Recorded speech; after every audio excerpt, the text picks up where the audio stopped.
everyone, it's Laura with St. Louis Children's Hospital, and we're doing Mom Talks, as always, at Friday at 11. Today we are talking about if your child has to ride in one of these, a huge ambulance. What do you need to know, who do you need to talk to, and what do you need to ask? Michelle is helping us out from our trauma department, and David is a paramedic with St. Louis Children's Hospital.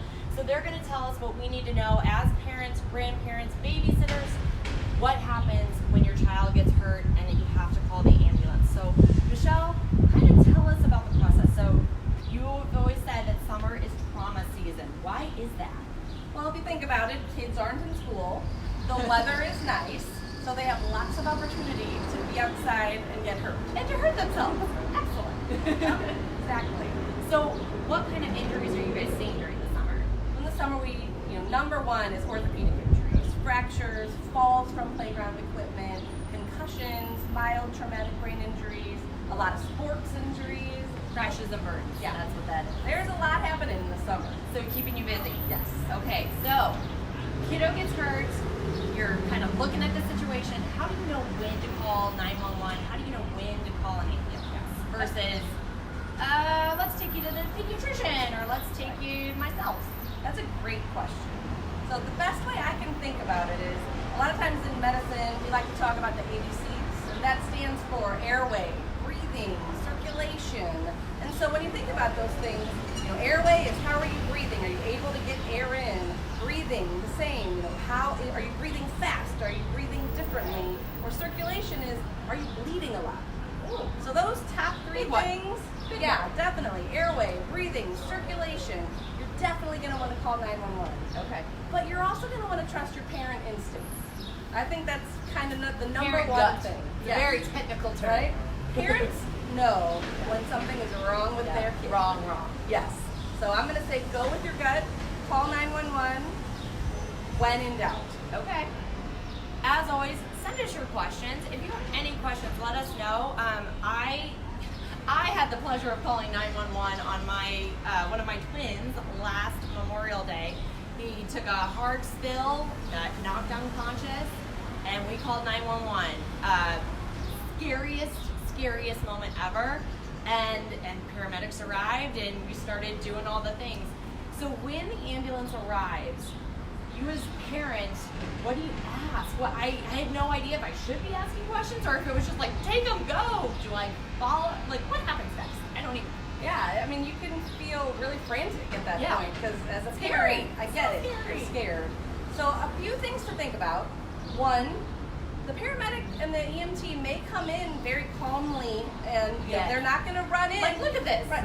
Stone cold, just hanging out. Look how calm and cool and collected. he is. Slightly reassuring, slightly terrifying. It may not be like TV, right? Yeah. They may not run into your house, kind of, with music Remain in the the same. background. They're going to be calm. They're going to be assessing the scene. They're going to be assessing the patient before they even kind of lay hands on your kid. Right. So calm doesn't mean that they're not taking it seriously. Oh, that's a really great Yeah. point.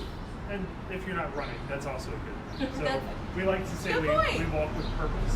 So if we're going somewhere to accomplish something and get something done. So if you don't see us running, that's okay. That means that we're approaching the situation and seeing everything as a whole. Well, yeah, because you think urgency, like, come on. Right. Okay, that makes sense. That's helpful. So, and then as far as what should you say, I think follow the medic's lead. They're going to ask you, what happened? How long ago did this happen?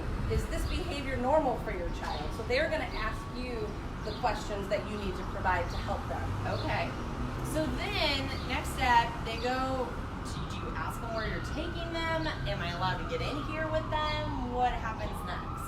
And so a lot of times whenever we go to a house or to a house and take care of a kid, we just kind of look to see how the kid's doing and look at the area that we're in. So the area that you live in and whatever hospital is closest, like an ambulance is coming in I was now, gonna it's say, super loud. live Facebook people, sometimes that's what it is, and it's overwhelming, and it's loud and busy. So whenever we get to your home, we're going to be thinking ahead of time of where's our closest pediatric facility, and maybe if there's something bigger going on, where's our closest level 1 trauma center.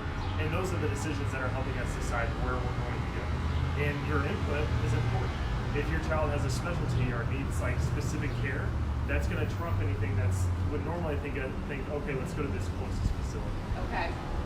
As a trauma program manager here, I have to just say, especially when it comes to injury and critical injury, you're going to want to ask, can you take my child to the level 1 Pediatric Trauma Center? We are one, Cardinal Glennon is also one. And if your child's care is already at Cardinal Glennon, then go there. You want to get them to the place with the highest capacity to care for the injured child. Well, because I think I hope we've all learned this through Mom Talks, is that bringing your child to a pediatric hospital, there's a lot of things that we do that other places don't, and maybe the big people hospital can't have capacity to take care of that, so we need to take you to a children's hospital. So being able to ask that, can I go to St. Louis Children's Hospital? Can I go? Yeah, we have a question. Yeah, question in. So if my child needs an ambulance, how many family members are allowed to ride along? Yeah.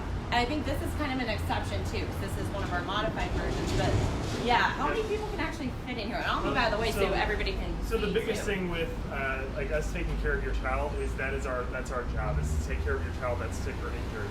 And sometimes, as a parent, you get excited, you get worried, you get anxious, and we want to be able to take care of your child and have our sole attention on that child. So sometimes, if you're asking to ride in the back with us, maybe that's not the best thing for your kid, so that we want to take care of them and maybe not have to have our distraction with worrying about you. So sometimes if you do ride with us, a lot of times we're going to have you ride in our front seat.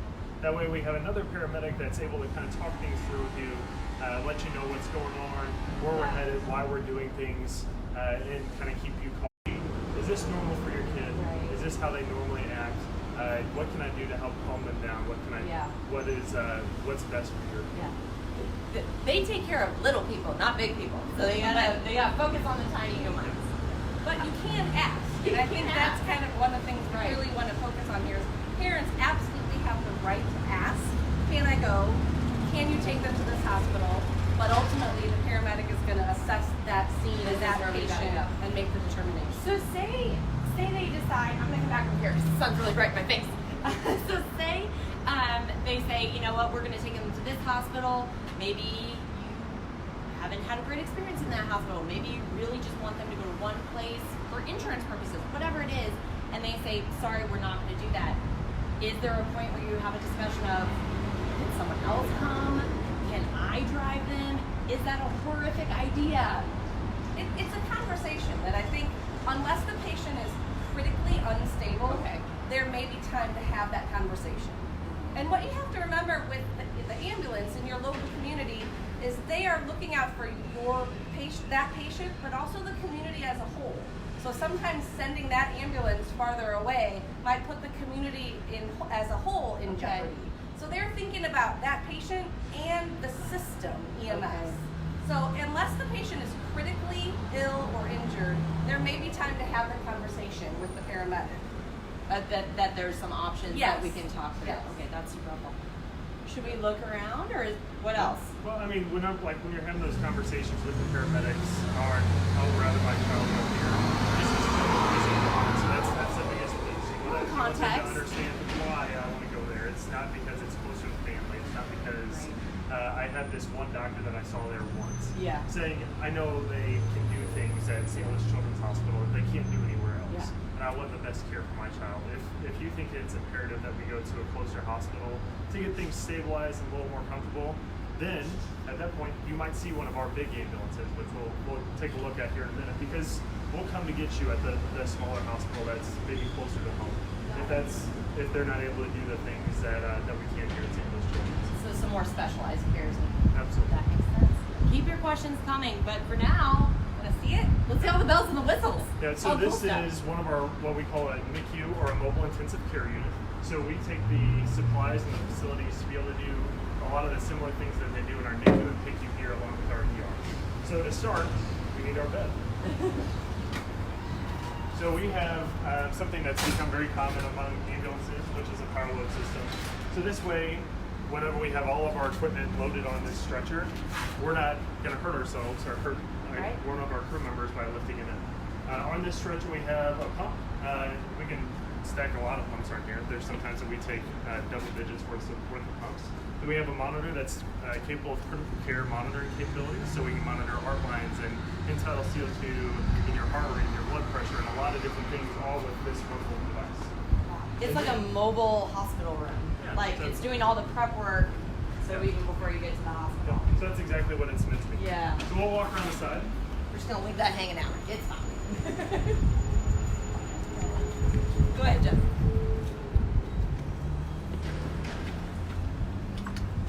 I love all the artwork in this one. Yeah, so whenever you get in, you can kind of see from the side we have a lot of different animal themes in this one. So this one is our zoo theme. So we took a lot of pictures of our friends at the St. Louis Zoo. Whenever you get in, you'll kind of see the maps of the zoo.